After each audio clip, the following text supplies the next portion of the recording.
Okay, get this. Imagine a world way before the internet where you could literally shoot a letter, a package, or even your lunch across a city at 30 miles an hour through underground tubes. It sounds like pure steampunk science fiction, right? A kind of retro future that never happened, except it did. This was the Victorian Hyperloop, and it was very, very real. And that's the wild part. For almost 100 years, deep beneath the chaos of cities like London, Paris, and New York, this absolutely incredible system was the secret engine of communication. It was a true marvel of engineering that promised to solve one of the biggest problems of the age, urban gridlock. But this futuristic dream was built on good old-fashioned Victorian grit. Forget sleek automated machines. This was a world of pure manual labor, of guys with shovels digging through clay and rock, laying these heavy cast iron pipes, and building a subterranean information superhighway, one brick, one pipe at a time. This was the promise. This was the idea that got investors, engineers, and postmasters so excited. It wasn't just about moving mail a little faster. It was about totally conquering time and distance in the busiest cities on Earth. So, how on earth did it work? Why did it just disappear? And are there any echoes of it left today? All right, in this explainer, we're going to follow the entire story of this forgotten tech. The problem it was built to solve, the genius engineering behind it, the weird economics that made it run, why it ultimately failed, and the legacy it left behind, hidden right under our feet. So let's start with the why. To understand why anyone would spend a fortune burying tubes underground, you have to picture just how unbelievably gridlocked a 19th century city really was.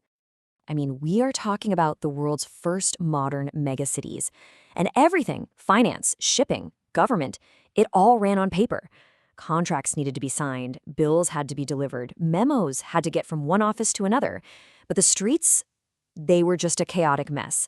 A simple delivery across town could take hours, stuck in traffic that makes our rush hour look peaceful.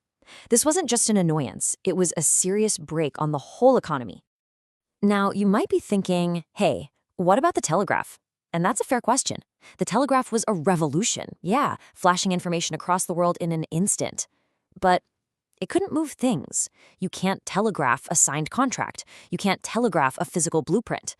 This created this huge gap between the speed of information and the speed of actual stuff. And that gap demanded a new solution, something way faster than a messenger boy, but more tangible than a spark on a wire. So the solution they came up with was pneumatic power. The concept is actually really simple. You just use air pressure to push a sealed container through a tube. The execution, though, well, that was a masterpiece of industrial age engineering. And the whole system revolved around these guys, the carriers. In New York, they were these tough steel cylinders, about 24 inches long, weighing around 21 pounds.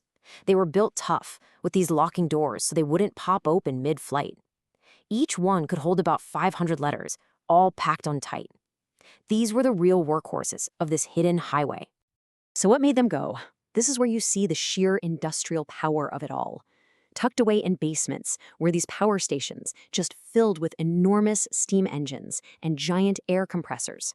These were not quiet machines. They were the roaring, thumping hearts of the system, generating this immense force of air that would either push or pull the carriers through miles and miles of pipe. Then, at each post office, you had these complex transmitters and receivers to manage all the traffic. Workers, who were sometimes called rocketeers, how cool is that, would load up a carrier, pull a big lever, and launch it into the system with this sharp swish sound.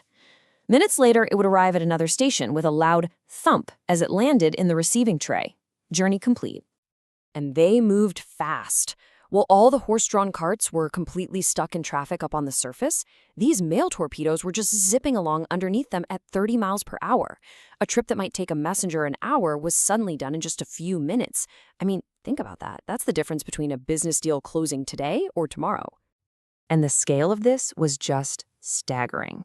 At its peak, the 27-mile-long system in New York was moving 95,000 of these carriers every single day. That is almost 100,000 torpedoes full of mail shooting under Manhattan, which was about a third of all the first-class letters in the city.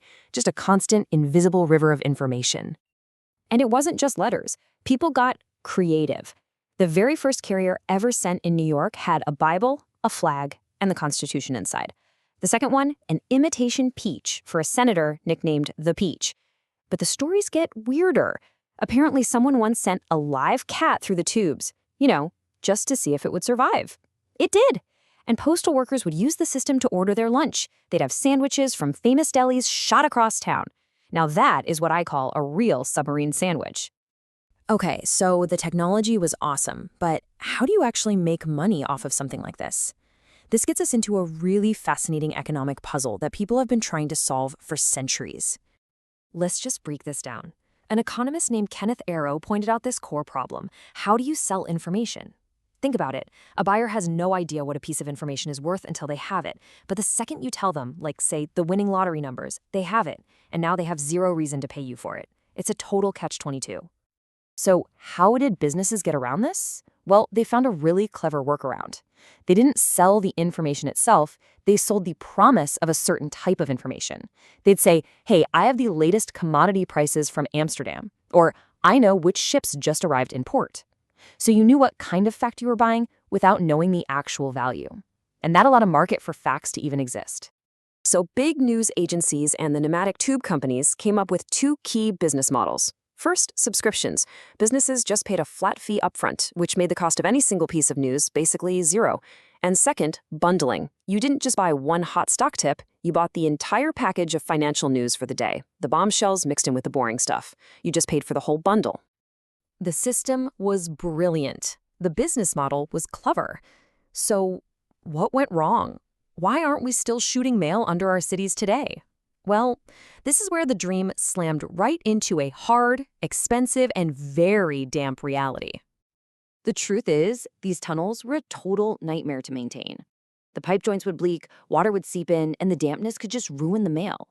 Carriers would get jammed, blocking an entire line until a crew had to literally dig up the street to fix it. Mail often showed up dirty and oily. And those giant steam engines, they burned through a crazy amount of fuel and needed constant attention, making the operating costs just astronomical. In this slide, this really shows the turning point. As early as 1916, a congressional committee laid it all out. Yeah, the tubes were fast, no question. But the capacity was tiny. You couldn't handle big parcels. They were unreliable. And the final nail in the coffin, the report called the costs excessive. The system was becoming this expensive, niche luxury instead of an essential service. And ultimately, the pneumatic tubes weren't just abandoned. They were outcompeted. The automobile could carry way more stuff and go anywhere. The telephone made talking instantly cheap and easy for everyone. These new technologies solved the exact same problems. They just did it better, they did it cheaper, and they could scale up in ways the rigid underground tube network just couldn't match.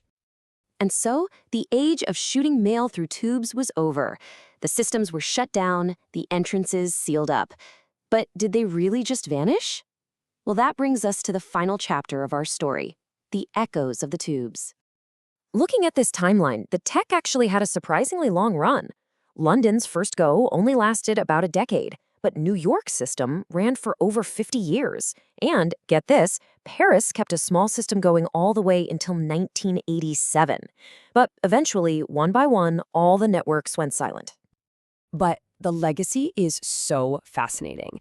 The idea itself didn't die.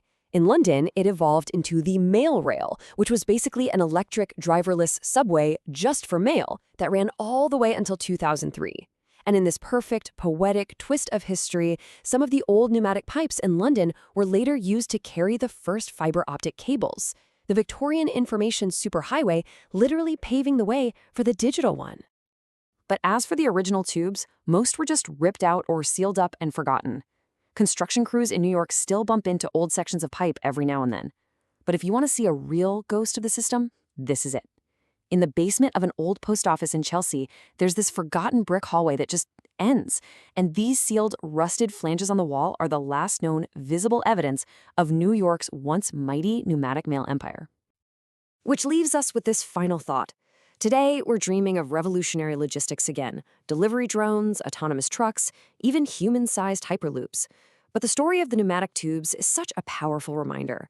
It shows us that a technology can be brilliant, it can be futuristic, and it can work perfectly, but its success, in the end, depends on cost, on flexibility, and on its ability to adapt. It's a lesson about ambition and obsolescence, written in iron and buried right beneath our feet.